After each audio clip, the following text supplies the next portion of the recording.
Hello guys, welcome to R S academy.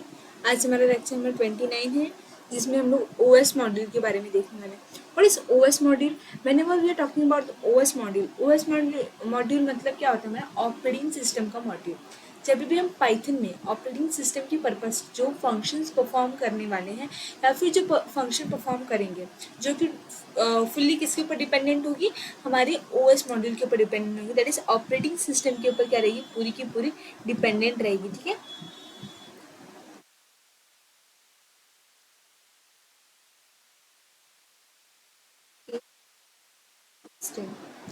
ठीक है, तो हम क्या देखने वाले हैं इसके ऊपर, इसके बेस्ड जो भी प्रोग्राम है वो देखेंगे आज। तो देखिए, एक ओवरव्यू दिया है मैंने आपको थियोरेटिकली, ताकि आपको मतलब क्लियर तो हो जाए कि एग्जैक्टली टॉपिक में क्या है। ये टॉपिक बिल्कुल भी थियोरेटिकल नहीं है कि आपको पढ़ के कुछ एकदम से समझ जाएगा।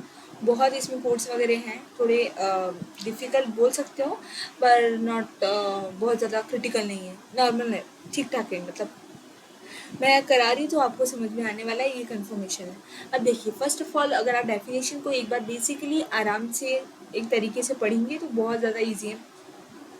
OS module in Python provides functions for interacting with the operating system. जो हमारा ओएस मॉड्यूल है, दैट इज ऑपरेटिंग सिस्टम के जो भी मॉड्यूल्स है ना, ये सब क्या प्रोवाइड करते हैं? अलग अलग फंक्शन प्रोवाइड करते हैं, जो कि हमारे ऑपरेटिंग सिस्टम के साथ इंटरैक्ट करने में काफ़ी हेल्प करते हैं।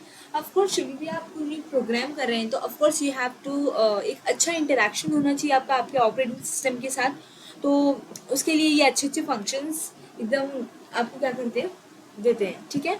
अब क्या, OS comes under Python standard utility module. तो ये क्या स्टैंडर्ड यूटिलिटी मॉड्यूल्स के अंदर आता है।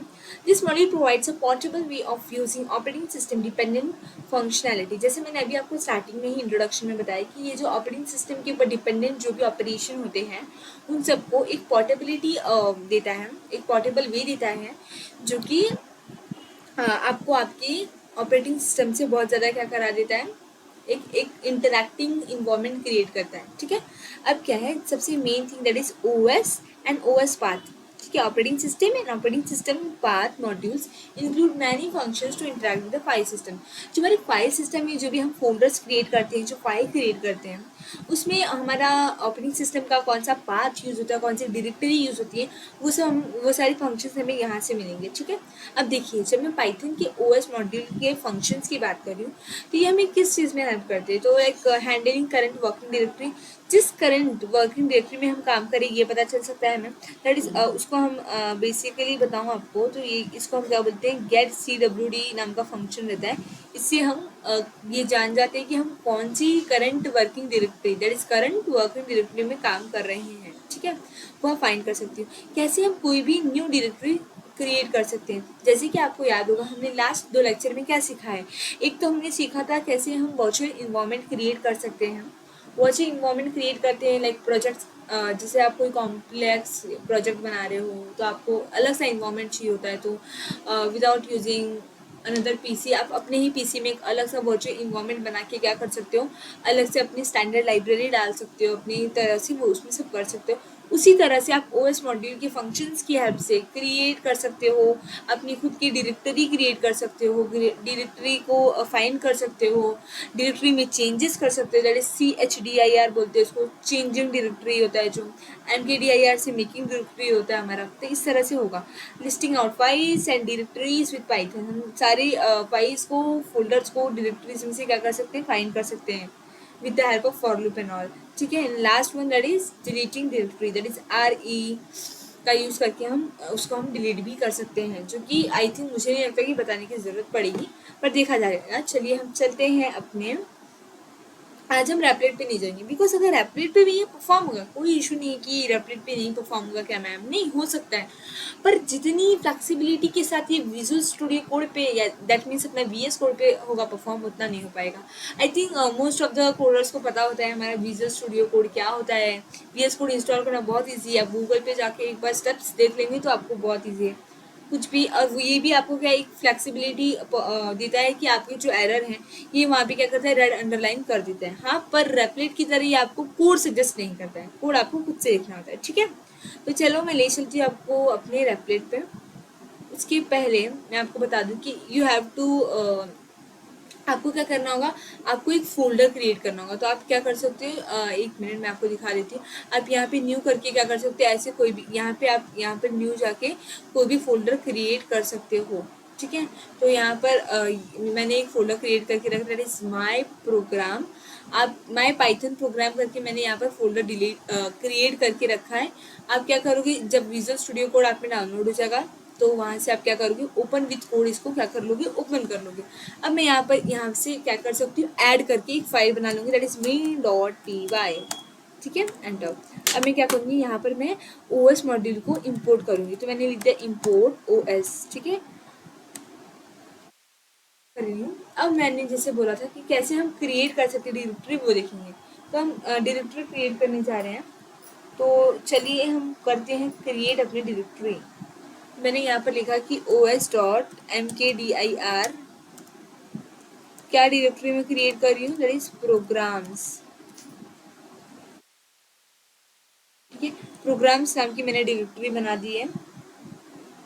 अब देखिए, अब हम इसे रन कर लेते हैं। आप देख लेंगे कैसे आपकी डायरेक्टरी यहाँ पर देखिए माय प्रोग्राम नाम की डायरेक्टरी यहाँ पर क्या हो गई, क्रिएट हो गई है। इस तरह से आप क्या कर सकते हैं, डायरेक्टरी आप क्रिएट कर सकते हैं। अब देखिए, अब जैसे मैंने बात की थी कि फाइल्स की, फोल्डर्स की, तो अब हम क्या करेंगे, अब हम ना देखिए कितनी भी फॉर लूप क्यों यूज़ करते थे हम, जब हमें नंबर्स ऑफ चीज़ें सेकंड्स या विद इन मिनट्स करनी होती है, ठीक है। तो जैसे मुझे क्या करना है कि मुझे फोल्डर बनाना है, कितना, लाइक 46 फोल्डर बनाने मुझे, अरे 100 भी बना सकते हो आप, लाइक मैं 78 बनाती हूँ, ठीक है। तो मैं यहाँ पर ले रही हूँ enter for I in range, I think सबको फॉर लूप का यूज़ करना आ गया होगा। 0 to 78 समथिंग ले लिया मैंने, सेमी कॉलन लगाना ना भूलें। अब यहाँ पर OS dot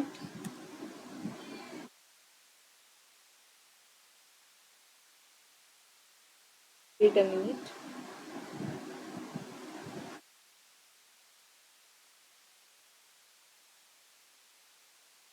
OS dot mkdir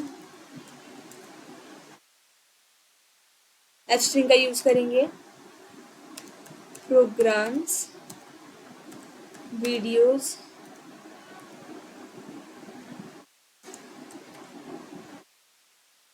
i+1, ठीक है।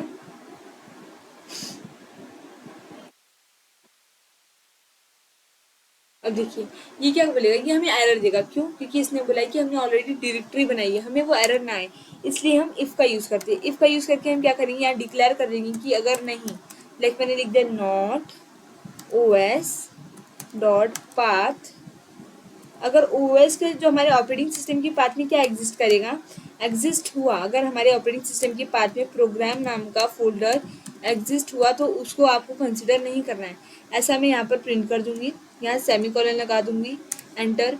ऑफ कोर्स इंडेंटेशन बहुत मैटर करता है आपके पाइथन प्रोग्रामिंग में, प्लीज़ उस पर ध्यान दीजिए, ठीक है। आपने देखा, डन दिस, एंटर, मैं इसे रन करती हूँ।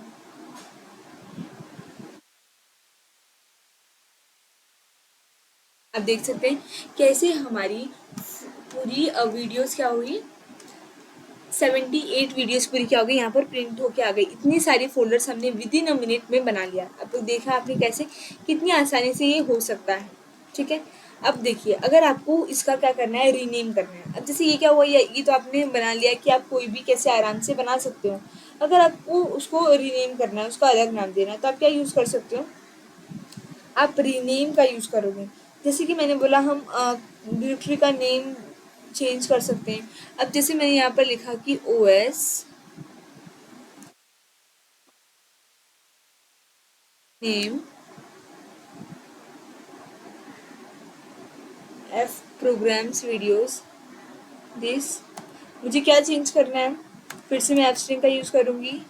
यहाँ पर same programs slash videos, video की जगह क्या चाहिए मुझे, वीडियोस, ठीक है। सेम, कुछ भी नहीं बदलना है, I+1, ठीक। तो इस इतना ही करने से आप क्या होगा, आपकी सारी की सारी जो नेम है वो क्या हो जाएंगी, वन बाय वन। देखिए वीडियो से क्या हो गया, सब कुछ वीडियोस वीडियोस वीडियोस हो गया। हमने पहले वीडियो लिखा था, अब ये क्या हो गए, वीडियोस चाहिए था। तो इस इतनी आसानी से आप क्या कर सकते हो, इसको रीनेम कर सकते हो। जस्ट आपको ऑपरेटिंग सिस्टम में क्या लगाना है, जहाँ पर हम MKDIR यूज़ कर रहे थे किसके लिए, मेकिंग डायरेक्टरी के लिए। तो वहाँ पर हम RE नेम करेंगे, दैट इज हमें रीनेम करना है, रीनेम फिर से उसका नाम लिखना है। इतनी आसानी से आप क्या कर सकते हो, रीनेम कर सकते हो। ठीक है, आई थिंक आपको क्लियरली समझ में आ गया होगा। अब मैं क्या करती हूँ, इसे मैं कमेंट आउट करती हूँ। अब हम नेक्स्ट, अब जैसे कि मैं बात कर रही थी कि इसकी, कि आप अपनी करंट डायरेक्टरी चेक कर सकते हो कि आप कौन सी डायरेक्टरी में वर्क कर रहे हो। ठीक है, तो जब आपको एक्चुअली कौन सी डायरेक्टरी में आप वर्क कर रहे हो, वो आप कैसे, सेम, कुछ भी हार्ड नहीं है। ये सबसे इजी होता है ये जानना कि आप कौन सी डायरेक्टरी में वर्क कर रहे हो। अब हमने फोल्डर्स बनाया, तो हम क्या करेंगे, यहाँ पर लिखेंगे सिंपल सी कि फोल्डर्स। ठीक है, फोल्डर्स लिखा हमने कहाँ पर, operating system dot list DIR, यहाँ पर प्रोग्राम्स। देन एंटर करूँगी।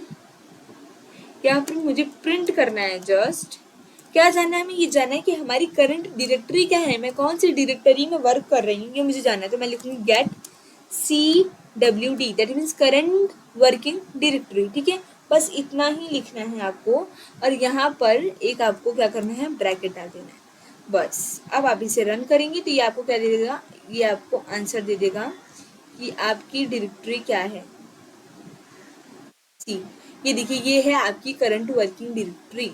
ठीक है, इतनी आसानी से आप क्या कर सकते हो, चेक कर सकते हो कि आप कौन सी डायरेक्टरी में वर्क कर रहे हो। ठीक है, अब जैसे मैंने बोला था, ये क्या हुआ, इससे आप जानोगे कि आपकी करंट वर्किंग डायरेक्टरी क्या है। अगर आपको क्या करना है, चेंज करना है, आपकी वर्किंग डायरेक्टरी को क्या करना है, चेंज करना है, तो आप क्या लिखोगे, प्रिंट, वो भी बहुत ईजी है, आप बस लिखोगे OS.CHDIR, that is changing working directory.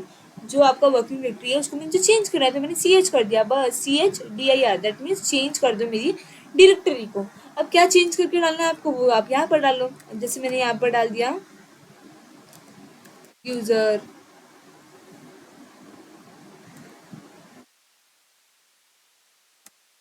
Folders. अगर आप इसे रन करोगे तो स्लैश, ये देखिए, हाँ ये देखिए, यहाँ पर क्या हुआ, आराम से, वेट, हमने कुछ तो गड़बड़ किया है, CHDIR, या सॉरी, जब आप ये लिखेंगे तो आपको क्या लिखना होगा, यहाँ पर फिर से आपको प्रिंट करना होगा, क्योंकि वो बताएगा ना कि आपकी करंट वर्किंग डायरेक्टरी चेंज करने के बाद क्या हुई। तो इसलिए आपको क्या करना होगा, सेम एज इट इज आपको ये क्या करना है, प्रिंट करना है, Ctrl+C, एंड यहाँ पर आप कर दीजिए सो Ctrl+V, डन, बस। अब हम इसे रन करेंगे तो नन की जगह क्या आएगा, यूजर्स। अगर मैं यहाँ और भी कुछ लिख दूँ तो वो भी क्या हो जाएगा, एज इट इज प्रिंट हो जाएगा। ठीक है, में भी कुछ एरर है, तो आप इस तरह से क्या कर सकते हो, आराम से अपनी वर्किंग डायरेक्टरी को चेंज कर सकते हो। अब क्या कर रहे हैं हम लोग, जब आपको ज़्यादा एरर दिखे, हो सकता है कि बाय मिस्टेकली कभी कभी एक्सटेंशन का भी एरर होता है, तो आप अपने टर्मिनल को उस तरह से, जैसे यहाँ से डिलीट कर सकते हैं, और फिर से आप जब करेंगे तो यहाँ देखिए आपकी क्या होगा, आउटपुट आपको आराम से सही सही मिलने लगेगा। ठीक है, यस श्योर। अब आई थिंक आपको ये तीनों भी फंक्शंस अच्छे से समझ में आ गए होंगे, कैसे क्या हो रहा है, कैसे हम लोग क्या फाइंड कर सकते हैं। अब जैसे कि सबसे सिंपल चीज़ है एक हमारी, लाइक मैं इसे क्या करती हूँ, कमेंट आउट कर लेती हूँ। फोल्डर्स, अगर हमें एक एक फोल्डर फाइंड करना है कि हमारे पास क्या क्या फोल्डर है, तो हम क्या कर सकते हैं, प्रिंट, यहाँ पर डाल सकते हैं folder, print folders, enter, for folder in folders. ठीक है, इस तरह से हम क्या कर सकते हैं, एक एक फोल्डर फाइंड कर सकते हैं कि आखिर हमारी डायरेक्टरी जो हमने बनाई है उसमें कितने सारे फोल्डर्स हैं। os डॉट लिस्ट dir, फिर क्या है हमारा f प्रोग्राम्स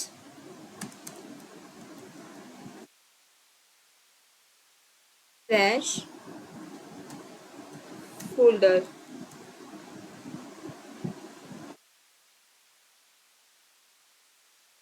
कि अगर मैं अब इसे रन करूंगी, ये देखिए आप देख सकते हैं मेरी सारे के सारे फोल्डर क्या है, एम्प्टी है, इसलिए ये क्या दे रहा है मुझे, एम्प्टी दे रहा है। अगर मैं इसमें किसी फोल्डर में, लाइक मैं यहाँ पर 10th वाले फोल्डर में क्या कर रही हूँ, एक फाइल बनाती हूँ।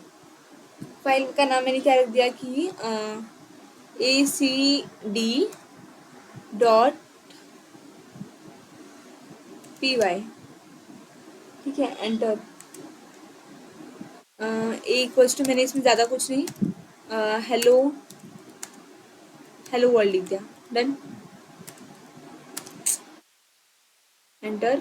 प्रिंट क्या कर रही हूँ, प्रिंट ए, कुछ रॉकेट साइंस नहीं इसमें, सी हेलो वर्ल्ड प्रिंट हो गया। अब जब मैं सेम प्रोग्राम रन करूँगी, इसे डिलीट करती हूँ, तो आप देख सकते हैं क्या आंसर आने वाला है। ये देखिए यहाँ पर सब कुछ क्या है, ये देखिए जो मैंने मेरी जो क्या है, एक फाइल मैंने बनाई है, मैंने सारे फोल्डर्स मेरे एम्प्टी है, पर एक फोल्डर है मेरा जो एम्प्टी नहीं है, इस वजह से वो क्या दे रहा है, उसमें दिखा रहा है कि उसमें ये फाइल है आपकी, पर और जो सारे हैं, मैंने इतने सारे फोल्डर बनाए 78 तक, वो सब क्या है आपके, वो सब आप देख सकते हैं, वो सब हमारे, आप देख रहे हैं मेरे कर्सर नीचे लेके जा रही हूँ, वो बहुत सारे फोल्डर होने की वजह से कंफर्मेशन नहीं आ रहा है।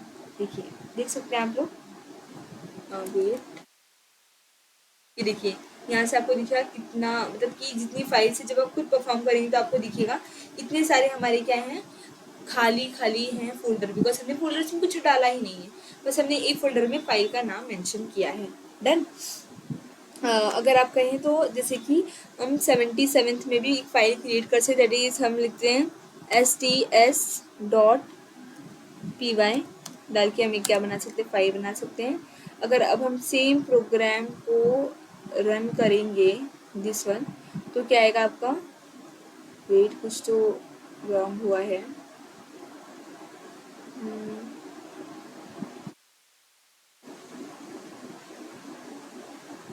ये देखिए जब भी आपको ऐसा कुछ एरर आया, हो सकता है हम कुछ सिलेक्ट कर लेते तो वो एरर आता है, तो आप क्या कर सकते हैं, टर्मिनल यहाँ से डिलीट करके आप फिर से परफॉर्म कर सकते। देखिए यहाँ पर 77 पे फिर से जो मैंने नई फाइल बनाई वो आ गया है, और सब क्या है, एज इट इज एम्प्टी है, ठीक है। इतनी आसानी से आप क्या कर सकते हो, फोल्डर एंड फाइल्स आपकी डायरेक्टरी में फाइंड कर सकते हो, जो कि यहाँ था listing out files and directories with Python, ये काम हम अभी कर रहे थे। तो इस तरह से मैंने क्या किया, सारी के सारे आपको फंक्शंस वगैरह समझ गए होंगे। इसी तरह से आसानी से आप क्या कर सकते हो, ओएस मॉड्यूल का यूज़ कर सकते हो। एक्चुअली ओएस मॉड्यूल बहुत सारी फंक्शंस हमें देता है परफॉर्म करने के लिए, बट जो फंक्शंस बहुत ज़्यादा इंपॉर्टेंट थे, जो आपको लाइक फाउंडेशंस थे, जो आपको पता होने ही चाहिए, वो सारे फंक्शंस मैंने आपको क्या कर दिया, आज बता दिए हैं। तो आई थिंक आपको क्लियरली समझ में आ गया होगा। और हाँ, अगर VS कोड आप यूज़ करें, उसमें एरर आ रहा है, तो मैंने आपको बताया कि कभी कभी एरर सिलेक्ट कर लेने से हो जाते, तो यू कैन एक, या तो आप इसको एक और बार सिलेक्ट करके ही परफॉर्म कर सकते हो इसे पूरी तरह से, या फिर आप क्या कर सकते हो, यहाँ से सीधा आप डिलीट कर दीजिए टर्मिनल और फिर से परफॉर्म कीजिए, फिर आपको कोई भी एरर देखने नहीं मिलने वाला है, ठीक है। हाँ, so thank you for today. I think आपको अच्छे से समझ में आया होगा कैसे हम आसानी से फोल्डर्स बना सकते हैं। इतने सारे फोल्डर्स हम विद इन द सेकेंड्स बना सकते हैं, प्लस इतने सारे फोल्डर्स की नेम भी रीनेम कर सकते हैं बहुत जल्दी आसानी से। अगर मैं वीडियोस करनी चाहती सबको, और कितना टाइम लगता, फिर आप सोच सकते हैं कि 78 फोल्डर्स है यहाँ पे, तो शायद बहुत मुश्किल होता, पर देख सकते हैं आप विथ, अब जैसे कि फॉर लूप ये सब हमने कितने पहले पढ़ा है, पर उसका यूज़ हम अभी कर रहे हैं। तो जब आप बड़े बड़े प्रोजेक्ट करेंगे तो आप इन सब इंपोर्ट ओएस, ऑपरेटिंग सिस्टम को इंपोर्ट करना, फिर कोई भी वर्किंग इंपोर्ट करना, वर्चुअल इन्वायरमेंट वगैरह क्रिएट करना, ये सब अभी तो बेसिक लग रहे होंगे, बट ये क्या होंगे बाद में, जब आप बड़े प्रोजेक्ट करेंगे तो आपको बहुत काम आने वाले हैं, ठीक है। आई थिंक आपको आज का लेक्चर अच्छे से समझ में आया होगा। इफ़ कोई भी डाउट है तो आप मुझे कमेंट बॉक्स में पूछ सकते हैं, या फिर आप हमें ईमेल कर सकते हैं। Thank you, please like and subscribe.